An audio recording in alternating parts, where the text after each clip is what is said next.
우리는 지난주 45문의 내용을 통해서 이 사도신경에서 예수 그리스도의 부활을 고백하는 내용을 통해 예수님의 부활이 우리에게 과연 어떤 유익을 주는지 함께 살펴봤습니다. 오늘은 이어지는 이 사도신경의 고백 중에서 하늘에 오르사라는 이 문구 가운데 예수 그리스도께서 승천하신 그 사실 가운데 어떤 의미가 있고, 나아가 예수 그리스도의 그 승천하심이 우리에게 어떤 유익을 가져다 주는지 함께 살펴보며 은혜 나누기를 원합니다.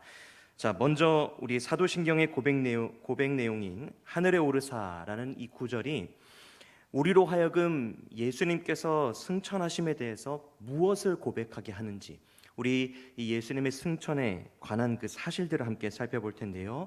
먼저 오늘 받으신 유임을 참고하셔서 46문답을 우리 같이 한번 읽어보겠습니다. 46문답, 제가 46문의 질문을 드리면 답을 읽어주시면 감사하겠습니다. 하늘에 오르셨고 라는 말로 당신은 무엇을 고백합니까?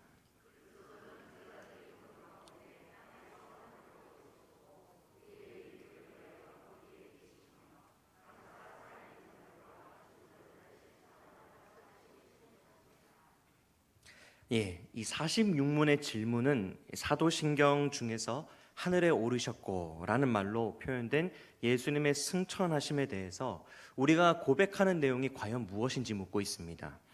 이에 46문의 답은 첫 번째로 그리스도께서는 제자들이 보는 가운데 하늘로 올려졌다라고 하는 것이 우리의 고백 내용 중 첫 번째가 되어야 된다라고 우리에게 가르쳐주고 있습니다. 우리는 이 예수님의 승천에 대해서 바르게 알고 바르게 고백하기 위해 그리스도께서 제자들이 보는 가운데 하늘로 오르셨다라는 이 고백 속에 담긴 예수님의 승천의 순간들의 그 사실들, 그리고 그 내용들을 조금 더 면밀히 볼 필요가 있습니다. 첫 번째로 우리가 이 승천의 장면 가운데서 살펴보고자 하는 사실들 중 첫 번째는요, 바로 제자들이 이 예수님의 승천하시는 순간에 보고 있었다라는 것입니다. 첫 번째 1번의 괄호에 들어갈 말이 되겠죠. 제자들이 보고 있었다. 예수님의 이 승천 광경을 목격했다라는 것이죠. 우리 이 말씀에 대해서, 제자들이 예수님의 승천 광경을 목격했던 것에 대해서 사도행전 1장 9절 말씀이 우리에게 잘 알려주는데요. 우리 사도행전 1장 9절 말씀 우리 같이 한번 읽어보겠습니다. 시작. 이 말씀을 마치시고 그들이 보는데 올려져 가시니 구름이 그를 가려 보이지 않게 하더라. 아멘. 방금 읽은 이 사도행전 1장 9절 말씀은 제자들이 보고 있는 중에 예수님께서 하늘로 올려져 갔다라고 말씀하고 있습니다.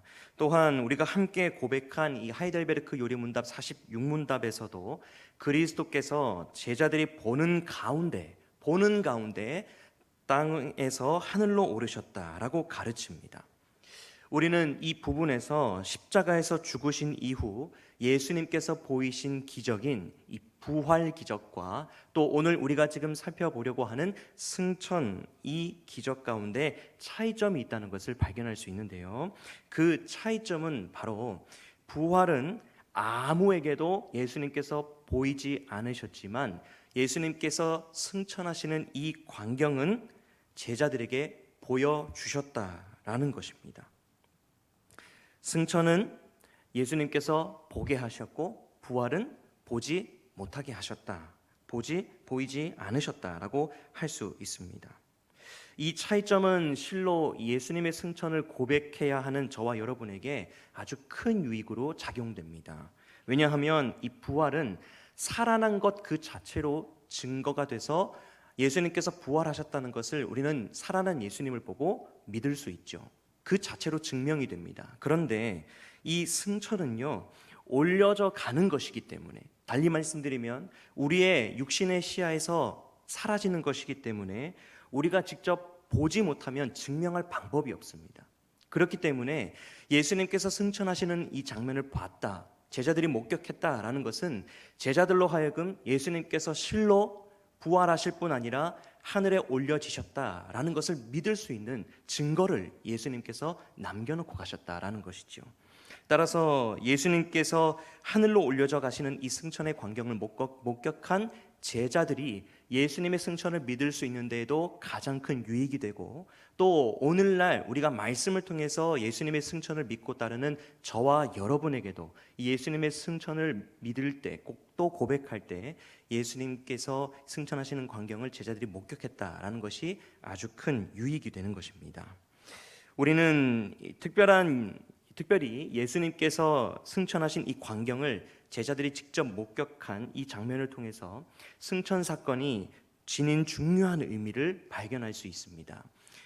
그것은 바로 승천 사건이 예수님께서 하늘에 계신 아버지께로부터 내려오신 분이심을 증명하는 사건이라는 겁니다. 달리 말씀드리면 하늘에서부터 내려오신 분이시기에 다시 올려져 가신다라는 것이죠. 근거 없이 이 땅에 내려오신 그런 분이 아니라 예수님께서는 그 하늘 보좌를 버리시고 하늘로부터 내려오셨다가 이제 다시 하늘로부터 올려지신다라는 것, 바로 이것이 우리가 이 승천하심의 장면을 통해서 확인할 수 있는 중요한 승천 사건의 의미입니다. 이 사실에 대해서 오늘 우리가 함께 읽었던 본문 말씀인 에베소서 4장 9절부터 10절 상반절을 보시면 잘 나타나 있는데요. 우리 에베소서 4장 9절부터 10절 상반절 보시면 이렇게 말씀합니다. 올라가셨다 하였은즉 땅 아래 낮은 곳으로 내리셨던 것이 아니면 무엇이냐? 내리셨던 그가 곧 모든 하늘 위에 오르신 자니. 아멘. 우리는 이 말씀을 통해서 예수님께서 하늘로부터 이 땅에 오셨고 또 하늘로부터 오신 바대로 다시 하늘로 가셨다라는 것을 믿고 고백할 수 있습니다. 예수님께서 제자들이 목격하는 가운데 승천하셨다는 이 첫 번째 사실에 이어서 우리가 예수님께서 승천하신 이 사실 가운데 확인할 수 있는 그런 순간의 장면들은 어떤 장면이냐면요, 바로 예수님께서 승천하실 때 제자들에게 복을 주신 장면입니다. 예수님께서 승천하신 이 장면을 비단 사도행전 1장 말씀뿐만 아니라 오늘 우리가 읽진 않았지만 누가복음 24장에서도 기록하고 있는데요. 우리는 이 누가복음 24장의 말씀을 통해서 예수님께서 승천하실 때 그냥 승천하시지 않고 그 남겨진 제자들을 축복하셨다라는 것을 발견할 수 있습니다. 우리 누가복음 24장 50절부터 51절 말씀을 같이 한번 읽어보겠습니다. 시작.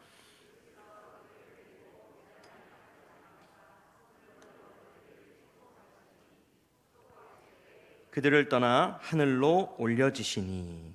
아멘. 방금 읽은 이 말씀을 보니까 예수님께서 하늘로 올려지실 때 손을 들어 제자들을 축복하셨다라고 말씀합니다. 바로 이제부터 나눌 내용들이 이제 2번 문제의 첫 번째 문항에 들어갈 내용들이 되겠는데요. 그 이후에 제자들이 어떤 반응을 보였는지, 예수님께서 축복하시는 그 이후에 제자들이 어떤 반응을 보였는지 이어지는 누가복음 24장 52절도 함께 보겠습니다. 52절 말씀 한번 보시면 이렇게 말씀하는데요. 그들이 그에게 경배하고 큰 기쁨으로 예루살렘에 돌아가. 분명 우리가 지금 살펴보고 있는 것은 육신을 입으신 예수님과 이 땅에 남겨진 제자들의 이별 장면입니다. 보통 이별하면 어떠십니까? 아쉬움과 또 좀 이렇게 슬픈 감정들이 올라오는 것이 일반적이지요. 그런데 방금 읽은 이 예수님과 제자들의 이별 장면을 보시면 제자들이 어떻게 했다고 합니까? 예수님 바지자락을 붙잡는다거나 예수님 가지 마세요라고 흐느껴 운다거나 그런 말씀은 온데간데 없고, 우리가 방금 읽은 이 누가복음 24장 52절 말씀 보면 도리어 큰 기쁨을 품고 예루살렘으로 향했다고 합니다. 여기 크다라는 말은 최상급의 표현입니다. 그러니까 무엇보다 조금 더 큰 이게 아니라 자기가 누릴 수 있는 가장 큰 기쁨을 가지고 예루살렘으로 돌아갔다라는 것이죠. 예수님과 분명 잠깐 이별하게 되는 것인데 여기에서 아쉬워하거나 또는 슬퍼하거나 이러지 않고 도리어 큰 기쁨을 가지고 갔다라는 것입니다. 그렇다면 제자들이 지금 예수님과 이별하는 이 승천하는 이 장면 가운데 제자들이 큰 기쁨을 품을 수 있었던 이유는 과연 무엇일까요? 그 이유가 바로 오늘 우리가 살펴보고 있는 2-2번 문제 두 번째 문항의 답이 될 텐데요. 제자들이 그 중에서도 가장 큰 기쁨을 품을 수 있었던 이유는 바로 예수님께서 승천하실 때 이들에게 주신 복, 그 복이 다른 복이 아니라 바로 임마누엘의 복이었기 때문입니다. 우리 마태복음 28장 20절 말씀 우리 같이 한번 읽어보겠습니다. 이 제자들이 받은 복이 어떤 복인지 우리 같이 한번 읽어보겠습니다. 시작. 내가 너희에게 분부한 모든 것을 가르쳐 지키게 하라. 볼지어다 내가 세상 끝날까지 너희와 항상 함께 있으리라 하시니라. 아멘. 예수님께서 제자들로부터 떠나시기 전 방금 뭐라고 말씀하십니까? 세상 끝날까지 너희와 항상 함께 있을 것이다 라고 말씀하셨습니다. 육신을 입은 예수님께서 승천하시는 사건은 분명 제자들에게 두려움을 가져다 줄 수도 있는 사건입니다. 믿고 따랐던 예수님께서 죽으시고 나서 그 부활 직전까지 이 제자들이 두려워 떨었지 않습니까? 예수님의 부재하신 것은 제자들에게 굉장히 큰 타격이지요.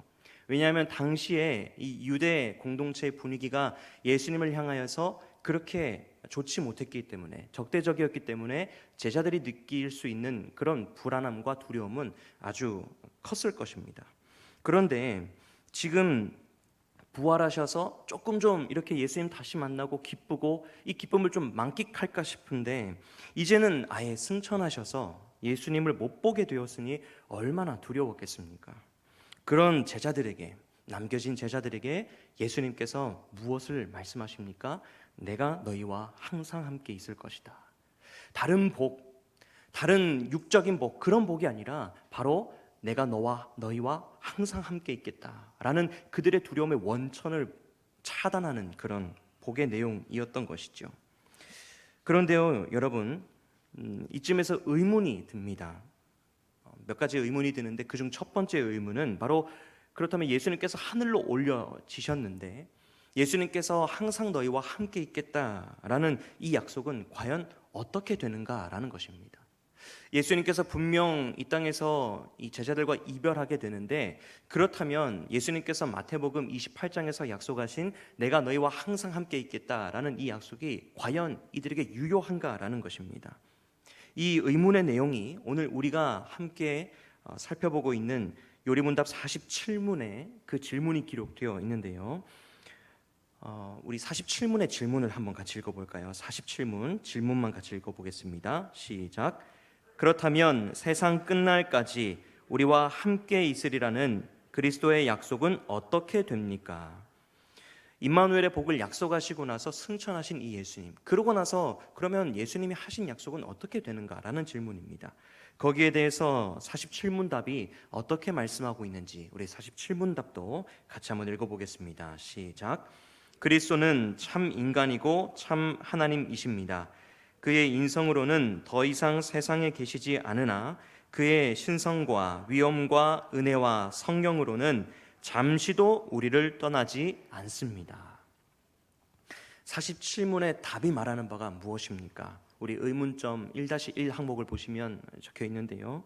비록 예수님께서 육신을 입고 승천하시기 때문에 인성으로는 이 제자들과 함께 이 세상에 계시지 않지만 참 하나님으로서의 신성 또한 여전히 가지고 계시기 때문에 그 신성을 성령을 통해 보내주심으로 드러내사 여전히 이 땅에 남겨진 제자들과 함께 있을 수 있다는 것입니다. 그러니 결론적으로 말씀드리면 마태복음에서 예수님께서 제자들에게 말씀하신 이 말씀은 끊어지거나 무효화되지 않고 오히려 신성으로 가득하신 이 예수님께서 그 신성 가운데 성령을 보내사 이 제자들과 늘 함께 있겠다고 도리어 다시 한번 그 성령을 보내심으로 약속하신다라는 것이죠. 그래서 이 제자들은 예수님과 늘 함께 있을 수 있다라는 결론에 도달합니다. 이것을 우리는 요한복음 14장 16절 말씀을 통해서 확인할 수 있습니다. 우리 요한복음 14장 16절 말씀 같이 한번 읽어보겠습니다. 시작. 내가 아버지께 구하겠으니 그가 또 다른 보혜사를 너희에게 주사 영원토록 너희와 함께 있게 하리니. 아멘. 예수님께서는 이처럼 인성으로는 떠나시지만 그들과 함께 하실 수 없지만 그의 신성 즉 성령을 보내셔서 함께 영원히 항상 함께 하겠다라는 그 약속을 지켜 가십니다. 여기서 요리문답 48문은 한 단계 더 나아가서 이 47문에 대한 또 다른 의문점을 제시합니다. 그 의문점은 바로 예수님께서 인성으로 함께 하시지 못한다라고 하면 우리가 앞에서 살펴본 예수님께서 가지고 계신 인성과 신성, 참 하나님이시며 참 인간이신 이 두 본성이 서로 나뉘어지는 것 아닌가라는 의문입니다. 인성으로 하지 못하면 결국 신성 하나만 남는 것인데, 그렇다면 예수님의 함께 하심이 완벽하지 않다라고 의문을 제기하고 있는 것이죠. 그러나 이에 대해서 여기 유인물에 적혀 있는 48문의 답을 보시면 첫 번째 뭐라고 말씀하냐면 결코 그렇지 않다. 예수님의 신성과 인성 이 두 본성은 절대 나뉘어지거나 변형되지 않는다라고 말씀하면서 인성과 이 신성은 본질적으로 연합관계에 있으나 예수님께서 가지신 신성은 인성을 초월하기에 예수님께서 가지신 이 신성이 있는 곳에는 예수님의 인성도 함께 있다라고 우리에게 말씀하고 있습니다. 그렇기 때문에 예수님의 인성이 이들과 함께 계시지 않는다고 해서 예수님의 본성이 변질되거나 변형되는 것이 아니라 오히려 예수님께서 이 가지고 계신 인성 그리고 그 가운데 위격적으로 연합을 이룬 그 예수님의 신실한 신성이 결국 이 제자들과 함께하고 예수님의 그 백성과 함께하는 그 약속을 유효하게 한다라는 것이죠. 우리는 그래서 이 47문과 48문에 제시된 모든 의문이 허구이자 오류라는 사실에 도달하게 됩니다. 오로지 이 어떤 오류도 또 어떤 결핍도 없이 우리는 이 예수님의 승천하심이 우리에게 유익을 끼친다라는 것을 이 47문과 48문에 제시된 의문점을 다시 한번 거꾸로 살펴보면서 발견할 수 있는 것입니다. 그렇다면 이제 살펴보고자 하는 것은요, 예수님께서 하늘에 오르신 이 승천하심, 이 예수님의 승천하심이 우리에게 과연 어떤 유익을 주는가에 대한 내용입니다. 우리 뒷장을 한번 넘겨보시면 49문이 있습니다.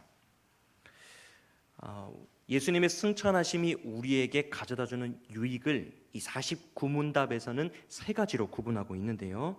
먼저 첫 번째 유익부터 좀 살펴보도록 하겠습니다. 제가 49문의 질문을 읽으면 우리 성도님들께서 첫 번째 유익, 첫째로 표기된 그 내용만 읽어주시면 감사하겠습니다. 그리스도께서 하늘에 오르심은 우리에게 어떤 유익을 줍니까?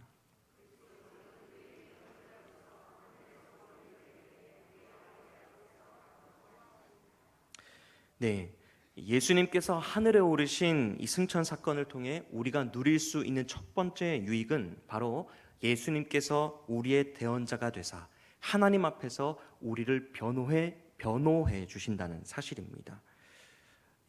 49문의 1번의 답을 기록하실 수 있으시겠죠? 네. 예수님께서 우리의 대언자가 되사 하나님 앞에서 우리를 변호해 주신다. 언뜻 말만 듣기에는 이 유익함이 엄청 단순하고 또 당연한 것처럼 보입니다. 우리는 대언자로서 예수님이 하나님 앞에서 우리를 변호하신다는 이 사실, 이 의미를 조금 더 면밀히 살펴보면 이 사실이, 이 유익이 우리에게 그렇게 평범한 유익이 아니라는 것, 우리에게 어쩌면 가장 근본적이고 가장 본질적이자 가장 큰 유익이 된다는 것을 알 수 있습니다.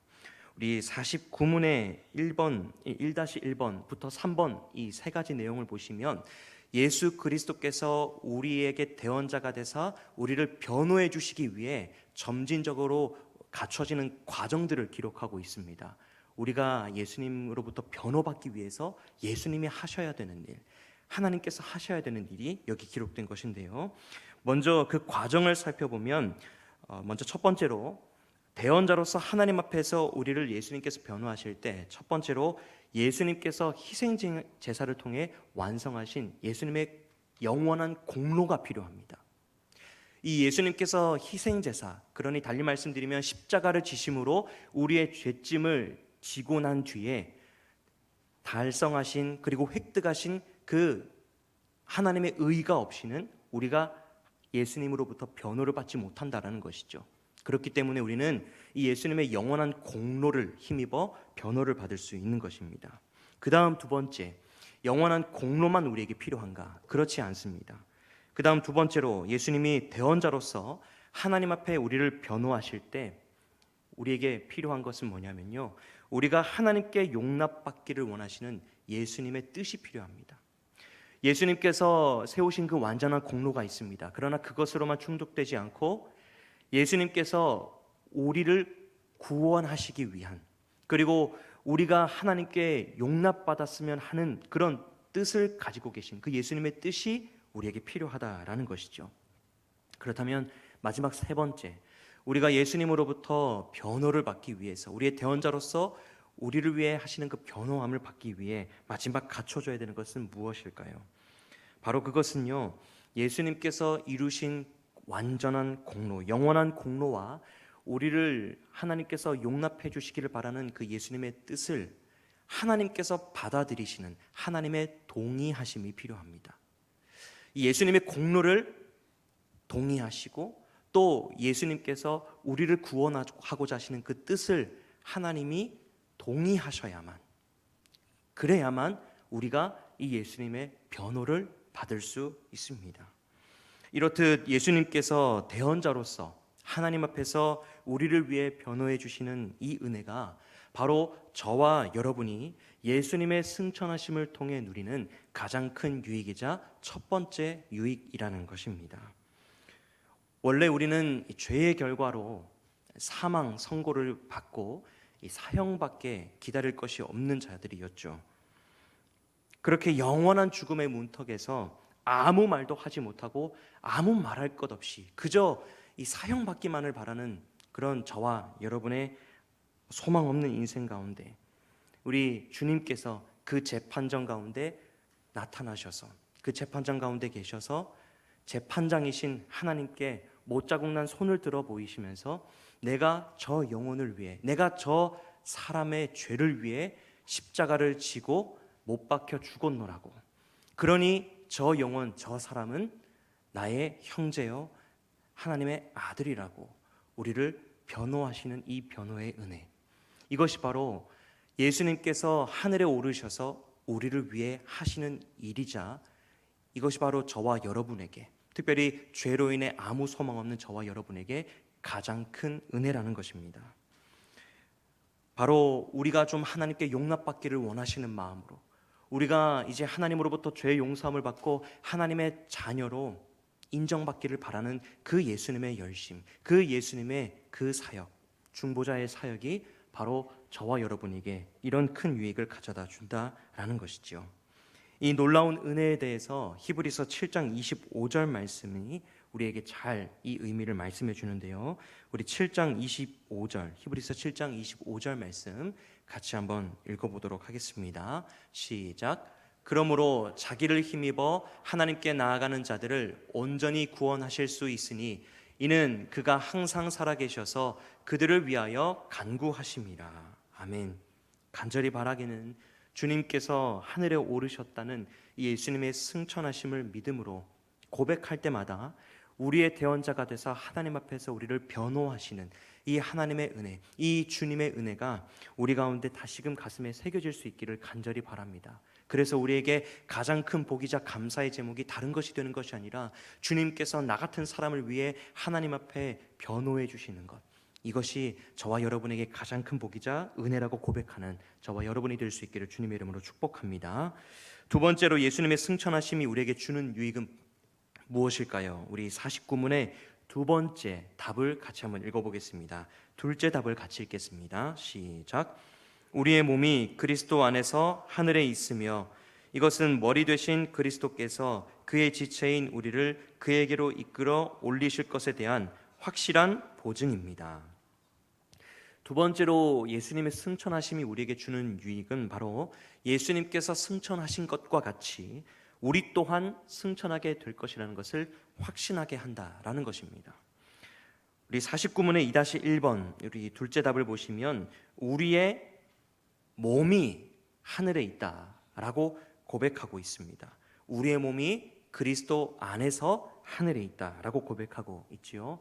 이 내용에 대해 에베소서 2장 6절 말씀은 이렇게 말하고 있습니다. 또 함께 일으키사 그리스도 예수 안에서 함께 하늘에 앉히시니라고 말씀합니다. 동일하게 이 49문의 둘째 답과 방금 읽은 이 에베소서 2장 6절 말씀에서 동일하게 나타나는 표현은 무엇입니까? 바로 그리스도 안에서라는 표현입니다. 그리스도 안에서. 이 말이 무엇을 의미합니까? 바로 저와 여러분이 예수님께 소속되었다라는 것이죠. 예수님께 속한 존재가 바로 저와 여러분이라는 것입니다. 이것에 대해서 그 다음 문장은요, 예수님께 소속되었다는 그 의미가 무엇인지 더욱 명확하게 우리에게 알려줍니다. 우리 둘째 답 그 두 번째 문장 계속 보시면 뭐라고 말합니까? 이것은 머리 되신 그리스도께서 그의 지체인 우리, 머리 되신 예수님과 지체된 우리를 나누어서 지금 말하고 있습니다. 우리가 예수님께 소속되었다라는 것은 그저 우리가 피상적으로 떠올리는 것이 아니라 지금 여기서 말하고 있는 것은 한 이미지를 떠올리게 하죠. 바로 한 몸의 이미지입니다. 여러분 한번 생각해 보실까요? 우리가 몸이 있습니다. 그러면 머리와 이 몸통이 서로 분리가 될 수 있습니까? 예, 너무 잔인한 질문을 드렸나요? 네, 머리와 몸통이 분리되면 한 몸이라고 말할 수 없지요. 이것과 같다라는 것입니다. 우리 예수 그리스도께서는 우리의 머리가 되시고 우리는 그 머리 되신 예수님의 몸이 된다라는 것. 그래서 달리 말씀드리면 머리 되신 예수님께서 승천하셨다라는 것은 몸인 우리도 나중에 함께 이 하늘에 오를 수 있다, 승천할 수 있다라는 것을 의미한다는 것이죠. 바로 이것에 대해서 확신하게 한다라는 것입니다. 이것이 바로 예수님께서 하늘에 오르셔서 지금도 우리를 위해 간구하신 것에 대한 유익이자 우리가 누릴 수 있는 은혜입니다. 그런데 여러분, 우리가 이 하늘에 속한 이 확증 그리고 보증의 내용들을 사실은 매일마다 따라 살아가는 것, 또 믿고 살아가는 것이 굉장히 어렵습니다. 예수 그리스도께서 우리의 머리 되시고 우리가 몸이 된다. 그래서 우리도 나중에 예수님을 따라 부활할 뿐만 아니라 승천하게 될 것이다. 머리로는 잘 알겠습니다. 그런데 이 하늘의 증거를 이 땅에 살아가는 저와 여러분이 매일마다 우리의 가슴에 새기며 살아가는 것은 사실 쉬운 일이 아닙니다. 우리는 연약하기 때문에, 그리고 이 땅을 딛고 살아가는 연약한 존재이기 때문에 항상 이 땅의 것, 눈에 보이는 것, 그것이 없으면 우리가 때때로 넘어지고 불안해하기도 하죠. 바로 이런 연약한 우리, 이 땅을 딛고 살아가는 이 땅에 속한 우리에게 우리 주님께서는 이 땅에 우리가 발견할 수 있는, 이 땅을 살아가는 동안 우리가 예수님의 승천하심에 대해 발견할 수 있는 확실한 증거를 또 하나 우리에게 보내주셨습니다. 그것이 바로 오늘 49문의 셋째 답인데요, 우리 셋째 답의 내용을 우리 같이 한번 읽어보겠습니다. 시작. 그리스도는 그 보증으로 그의 성령을 우리에게 보내시며 우리는 성령의 능력으로 말미암아 그리스도께서 하나님 우편에 앉아 계신 위의 것을 구하고 땅의 것을 구하지 않습니다. 이 땅을 살아가는 연약한 우리를 위해 주님께서는 우리가 우리의 승천을 확신할 수 있도록 어떤 보증, 어떤 확실한 확증을 보내주셨다라고 말씀합니까? 바로 성령입니다. 바로 성령을 이 땅 가운데 살아가는 저와 여러분에게 보내주셔서 우리도 나중에 우리의 머리 되신 예수 그리스도를 따라 우리도 승천해서 하나님의 그 나라의 영광, 하늘의 영광에 참여하겠구나라는 것을 확신하게 한다라는 것이죠. 이렇게 우리 주님께서는 이 땅에 살아가는 저와 여러분의 연약함을 도우시고 또 돌보십니다. 이 사실을 로마서 8장 26절 말씀이 우리에게 잘 나타내 보여주는데요, 우리 로마서 8장 26절 말씀, 성령께서 우리를 어떻게 도우시는지 함께 읽어보도록 하겠습니다. 시작. 이와 같이 성령도 우리의 연약함을 도우시나니 우리는 마땅히 기도할 바를 알지 못하나 오직 성령이 말할 수 없는 탄식으로 우리를 위하여 친히 간구하시느니라. 아멘. 이와 같이 믿음이 연약해서 그리스도께서 몸소 보이신 우리에게 확증해 주신 이 하늘의 증거를 믿지 못하는 저와 여러분, 그래서 약속의 그 말씀에 따라 살지 못하고 흔들릴 때 주의 영이신 성령께서 우리의 믿음의 연약함을 도우시고 돌보신다라고 우리에게 말씀하는 것입니다. 비로소 그럴 때에야 우리는 이 땅에 속한 우리의 연약함을 따라 땅의 것을 구하지 않고 진정 머리 대신 예수 그리스도를 따라 나중에 승천하여 하늘의 영광을 누릴 그 하늘에 속한 사람처럼 위의 것을 구하는 그런 믿음의 사람이 된다라고 오늘 이 49문의 요리문답이 우리에게 가르쳐주고 있는 것입니다. 바로 이렇게 성령께서 우리의 믿음의 연약함을 돌보시고 도우셔서 우리의 믿음의 경주를 완주하게 되는 것이죠. 사랑하는 여러분, 오늘 살펴본 이 요리문답 46문부터 49문의 고백과 같이 예수 그리스도를 따라 우리 또한 승천하게 될 것을 확신하십니까? 아멘이십니까? 저와 여러분은 이미 그리스도의 지체가 되었습니다. 예수님의 몸이 이제 될 것이 아니라 이미 머리 대신 예수님을 따라 우리는 예수님의 몸이 되었습니다. 그렇기 때문에 우리가 그 머리 대신 예수 그리스도를 따라 승천하게 될 것은 더 이상 변하지 않는 진리이자 그 누구도 끊을 수 없는 진리, 그 누구도 방해할 수 없고 회방 놓을 수 없는 영원하고 불변한 진리라는 것입니다. 간절히 바라는 것은 예수님의 죽으심 그리고 예수님의 부활하심 뿐만 아니라 구속사역의 마침표자 완성이신 그 예수님의 승천하심까지 우리의 믿음의 고백이 될 수 있기를 간절히 바랍니다. 그래서 이 땅을 딛고 살아가면서 여러 가지 연약함을 마주하고 여러 가지 문제들을 만나서 때로는 낙심이 되고 때로는 실망이 되지만 그럼에도 불구하고 훗날 예수님의 승천하심을 따라 우리도 하늘나라에 가서 예수님과 함께 그 영광을 누리게 될 것을 바라보면서 이 땅에서의 믿음의 경주를 완주하는 저와 여러분이 되시기를 주님의 이름으로 축복합니다.